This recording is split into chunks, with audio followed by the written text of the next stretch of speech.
नमस्कार विद्यार्थी मित्रों, बीकॉम बीए सेमेस्टर 1 अर्थशास्त्र जेमां आज आपणे चर्चा करवानी छे सेम्युएल्सने आपेली अर्थशास्त्रनी व्याख्या। समयनी साथे अर्थशास्त्रना अभ्यास क्षेत्रमां परिवर्तन आपणे जोवा मळे छे।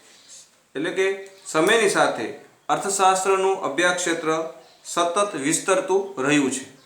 एटले जुदा जुदा अर्थशास्त्रीए अर्थशास्त्रनी जुदी जुदी व्याख्याओ आपी छे।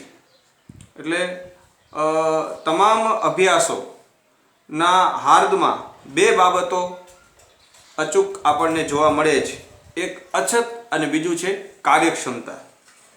एक छे साधनो अने वस्तुनी अछतो, एटले के मानवीनी जरूरियातो अमर्यादित छे, परंतु ए अमर्यादित जरूरियातोने संतोषवाना जे साधनो छे ते केवा छे तो कि मर्यादित छे, अछतवाळा छे। साधनोनी अछत छे जरूरियातोनी तुलनामां, अने जरूरियातोनी तुलनामां साधनोनी अछत छे तो ए अछतयुक्त साधनोनो उपयोग आपणे केवो करवो पड़े तो कि कार्यक्षमतापूर्वक करवो पड़े। एटले बीजुं छे समाजे कार्यक्षमतापूर्वक साधनोनो उपयोग केवी रीते करवो एनो अभ्यास जे छे ए अर्थशास्त्र करे छे। एटले अर्थशास्त्र जे छे एक अछतनी जे वास्तविकता छे तेनो स्वीकार करीने बतावे छे के उत्पादनना जे साधनो छे एनो कार्यक्षमतापूर्वक उपयोग केवी रीते करी शकाय एनी समजूती अर्थशास्त्र आपे छे। ज्यारे उत्पादनना साधनोनी कार्यक्षमतापूर्वक उपयोग थाय तो उत्पादन जे छे ए उत्पादनमां वधारो थाय, अने ज्यारे मर्यादित साधनोथी वधु उत्पादन ज्यारे आपणे मेळवीए त्यारे लोकोनी सुखाकारीमां शुं थाय, वधारो थाय छे, अने कुल उत्पादन वधे छे। एटले लोकोनी आवक वधी कहेवाय। एटले लोकोनी आवक वधे तो एनी खरीद शक्ति वधे छे अने ए वधु सारुं जीवन जीवी शके छे। एटले वधु उत्पादन थाय तो वधु प्रमाणमां जरूरियातनी जे वस्तुओ छे ए उत्पन्न थई शके छे अने वधु लोकोनी जरूरियातोने आपणे संतोषी शकीए छे। ओछा साधने વધુ પ્રમાણમાં અને ઝડપથી ઉત્પાદન આપણે મેળવી શકીએ જો સાધનોનો આપણે કાર્યક્ષમ ઉપયોગ કરીએ તો। હવે રોબિન્સે જે વ્યાખ્યા આપી તે આપી હતી સાધનો કેવા છે, મર્યાદિત છે। મર્યાદિત સાધનોના સંદર્ભમાં માનવની જે જરૂરિયાતો છે એ કેવી છે તો કે અમર્યાદિત જરૂરિયાતો છે અને સંતોષવાના સાધનો મર્યાદિત અને પાછા વૈકલ્પિક ઉપયોગવાળા છે। એ સંદર્ભમાં मानवीनु वर्तन केवुं हशे एनो अभ्यास अर्थशास्त्रमां करवामां आवे छे एवुं रोबिन्से कह्युं। एटले रोबिन्सनी जे व्याख्या छे एमां साधनो सीमित छे अने तेमनुं प्रमाण छे केवुं छे, स्थिर छे तेवुं तेमणे दर्शाव्युं छे। अने मुख्य समस्या कई छे तो कि साधन फाळवणी छे। आम रोबिन्सनी जे व्याख्या छे ए स्थिरतालक्षी व्याख्या छे, परंतु आधुनिक अर्थशास्त्री एटले के वर्तमानमां जे छे अर्थशास्त्रीओए परिवर्तनलक्षी अभिगम छे अपनाव्यो छे अने परिणामे विकासनुं अर्थशास्त्र छे खूब झड़पथी विकसी रह्युं छे। एटले सेम्युएल्सने जे अर्थशास्त्रनी व्याख्या आपी छे ते केवी व्याख्या छे तो कि अर्थशास्त्रनी विकासलक्षी व्याख्या छे। तो अर्थशास्त्रनी विकासलक्षी एटले के विकासना अर्थशास्त्रमां साधनोनी अछतने केवी रीते घटाड़ी शकाय, साधनोना पुरवठा अने उत्पादकतामां कई रीते वधारो करवो, गरीबी अने बेरोजगारी कई रीते घटाडो करवो, आ बधी ज बाबतोने ध्यानमां राखवामां आवे छे। एटले सेम्युएल्सने आ हकीकतने अनुलक्षीने अर्थशास्त्रनी व्याख्या आपवानो प्रयत्न कर्यो छे। एटले सेम्युएल्सनी जे व्याख्या छे एने विकासलक्षी व्याख्या तरीके आपणे ओळखीए छीए।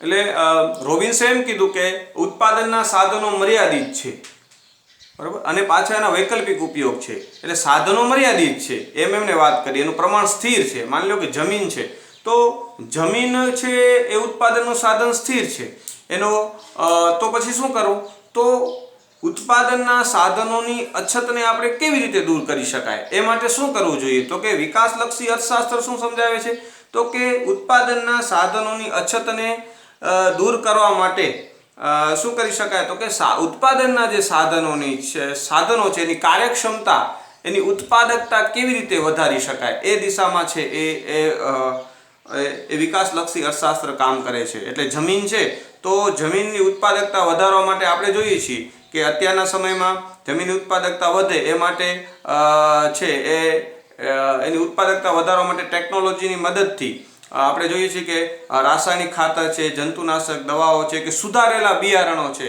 કે કૃષિ ક્ષેત્રે ટેકનોલોજીનો ઉપયોગ કરી યંત્રોનો ઉપયોગ કરી તો એ રીતે હેક્ટર દીઠ ઉત્પાદકતા વધારવામાં આપણને સફળતા પ્રાપ્ત થઈ છે. જમીન સ્થિર છે, પહેલાં જેટલું ઉત્પાદન મળતું હતું એનાથી પણ વધારે ઉત્પાદન આપણને મળતું પ્રાપ્ત થયું એટલે મળવા માંડ્યું. તો એનાથી શું થયું તો કે સાધન તો સ્થિર હતું પરંતુ એની અછતને આપણે ટેકનોલોજીની મદદથી આપણે એને અછતને હળવી કરી શક્યા. એટલે એનું એવી રીતે દરેક સાધન, શ્રમ છે તો શ્રમની ઉત્પાદકતા, એવી રીતે નિયોજક છે કે મૂડી છે તો કે મૂડીની એની કાર્યક્ષમતા કઈ રીતે વધારી શકાય એ દિશામાં છે એ વિકાસલક્ષી અર્થશાસ્ત્ર છે એ કામ કરે છે. અને જ્યારે સાધનોની કાર્યક્ષમતા વધે છે તો આપણને ઉત્પાદન છે એ મોટા પ્રમાણમાં પ્રાપ્ત થાય છે. અને ઉત્પાદન જ્યારે મોટા પ્રમાણમાં પ્રાપ્ત થાય ત્યારે લોકોની સુખાકારીમાં વધારો થઈ શકે છે.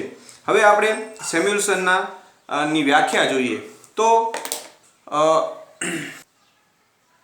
સેમ્યુએલ્સનની વ્યાખ્યા જોઈએ તો સમાજ કઈ રીતે વૈકલ્પિક ઉપયોગ ધરાવતા સીમિત સાધનોની ફાળવણી કરે છે,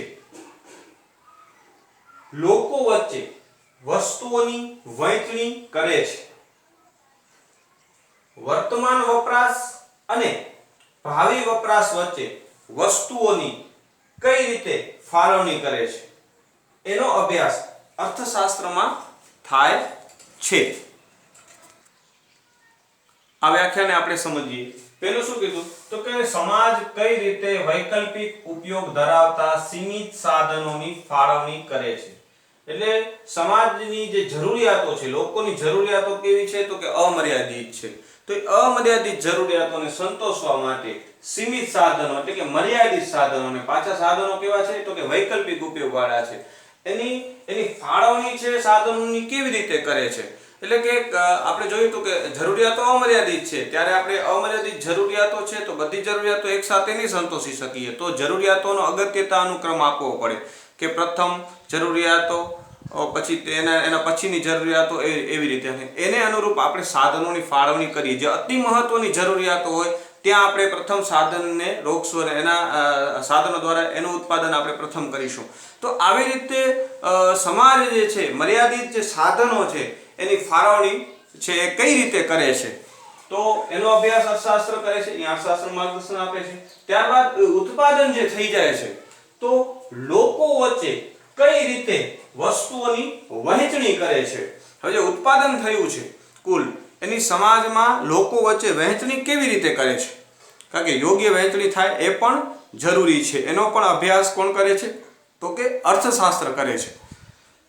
ત્યારબાદ છે એટલેથી નહીં પરંતુ વર્તમાન વપરાશ, અત્યારે જે છે લોકોની જરૂરિયાતો છે એ તો ખરી, વર્તમાન વપરાશ અને ભાવિ વપરાશ વચ્ચે વસ્તુઓની કઈ રીતે ફાળવણી કરે છે એનો અભ્યાસ અર્થશાસ્ત્રમાં થાય છે. જો હવે સેમ્યુએલ્સન છે એ વર્તમાન વપરાશનો માત્ર વિચાર નથી કરતા પરંતુ ભાવિ વપરાશનો પણ એમને વિચાર કર્યો છે અહીં આગળ. એટલે વર્તમાન વપરાશ અને ભાવિ વપરાશ વચ્ચે વસ્તુઓની કઈ રીતે ફાળવણી કરે છે. એટલે જે ચીજ વસ્તુનું જે ઉત્પાદન છે, અમુક જે સાધનો છે એની કાર્યક્ષમતાપૂર્વક ઉપયોગ થાય, એનો કરકસરપૂર્વક ઉપયોગ થાય તે જરૂરી છે. એટલે અત્યારે તો આપણી જરૂરિયાતો એ સંતોષે પણ ભવિષ્યમાં પણ એ સાધનો દ્વારા આપણે જરૂરિયાતો સંતોષવાની છે એવી રીતે એનો ઉપયોગ કરવામાં આવે એવી વાત છે. તો આ રીતે એમને અહીં વ્યાખ્યા આપી છે. આપણે જોઈએ છીએ કે ભાવિ વિકાસ એટલે અહીં આપણે કહી શકીએ ટકાઉક્ષમ જે વિકાસ છે એની ક્યાંક ને ક્યાંક એમને અહીં વાત કરી છે. એટલે સાધનો જે છે, અમુક સાધનો આપણે જોઈએ છીએ કુદરતી સંસાધનો છે કે જેનો બેફામ આપણે ઉપયોગ કરીએ, સાધનોનો બગાડ કરીએ તો અત્યારે આપણી જરૂરિયાતો તો આપણે સંતોષી શકશું પરંતુ ભાવિ જરૂરિયાતોની સંતોષવાની જે છે તો એ સાધનો દ્વારા ભાવિ જરૂરિયાતો આપણે સંતોષી શકશું નહીં જો એ સાધનો બેફામ ઉપયોગ કરે તો શું કરી શકાય, તો એ સાધનોનો કાર્યક્ષમતાપૂર્વક ઉપયોગ કઈ રીતે કરી શકાય. એટલા માટે આપણે જોઈએ છીએ જુદા જુદા સંશોધનો દ્વારા છે એ આપણે જોઈએ છીએ કે ઉત્પાદનના સાધનો ઓછામાં ઓછા સાધને વધુમાં વધુ ઉત્પાદન છે એ પ્રાપ્ત આપણને થાય છે. તો આ રીતે છે એ વિકાસલક્ષી વ્યાખ્યા છે એમની. નવા નવા સંશોધનો થાય છે આપણે જોઈએ છીએ કે પર્યાવરણને નુકસાન ન થાય, કુદરતી જે સાધનો છે એનો ઓછામાં ઓછા બગાડે વધુમાં વધુ ઉત્પાદન આપણે મેળવી શકીએ એવી ટેકનોલોજી આજે આવતી ગઈ છે. એટલે તો ભાવિ વિકાસ એટલે ભાવિ જરૂરિયાતો પણ એ રીતે સંતોષી શકાય. એટલે શું વાત કરી તો કે વર્તમાન વપરાશ અને ભાવિ વપરાશ વચ્ચે વસ્તુઓની કઈ રીતે ફાળવણી કરે છે એનો પણ અભ્યાસ અર્થશાસ્ત્રમાં કરવામાં આવે છે.